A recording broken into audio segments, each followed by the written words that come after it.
Thanks, Rahul. I did have a few slides, but I think with the background that you've given, I'll skip those slides and just cover a little bit on what I wanted to cover there. I mean, the key point to remember here is our travel patterns and our vehicle profile in India is very different from what we are seeing in the rest of the world.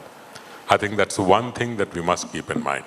Our travel distances for most vehicles, in fact, a large share of the vehicles, is not the kind of travel distance where you should be worried about range anxiety. Number one. Number two, only 2% of our vehicle fleet is what we call the more than 10 lakh car. The typical car that you drive in the West is in this category, but this is only 2% of our vehicle fleet. Second, as Rahul mentioned, a lot of these are fixed costs. You know, the EV infrastructure, the kind of solar plants that are coming up, you know, it's moving heavily towards a fixed cost. I would say even the EV is a much higher fixed cost than an operating cost. And when you have a higher fixed cost versus operating cost, it becomes viable only if usage is more intensive. So my car, if I'm using only 30 or 40 kilometers, doesn't make sense for me to be moving to EVs. But fleets are obviously the Olas, the Ubers, the buses, you know, other kinds of fleets are what really needs to be moving towards EVs in the Indian context. That I would start with that. Now, there is a problem when you talk about fleets getting into EVs because fleets are used more intensively and the windows during which they will charge will be narrow. And that's where you run into the problem of a conflict between the peak load for the grid and the charging time for these vehicles.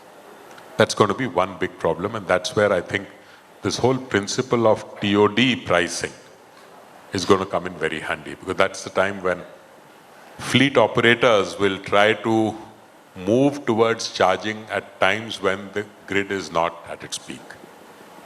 I think one element on the business model is start looking at electricity pricing based on time of day. That's going to be very important. Now, coming to who, you know, the initial opening statement that you made, how many of you not bought an electric vehicle because you're waiting for charging? I think this is a key question. Which comes first, the chicken or the egg? Now, this is where I think governments need to come forward and start investing in an initial nucleus of charging stations. The others who will invest in charging facilities will be fleet operators. If they see economic advantages for them in moving to EV, there is a business case for them to set up their own charging stations. Otherwise, setting up public charging stations, to my mind, in the Indian context, is not going to be very high priority, particularly when you start seeing a 10 or 15% usage of these. So fleets make a lot more sense even for setting up charging stations. One group of fleets where governments can come in a big way is really the government's own vehicles. Can they set a model by moving a lot of the government's own vehicles towards EVs and setting up charging stations at the places where these vehicles are parked at night? I think that's, let me leave it with that to begin with.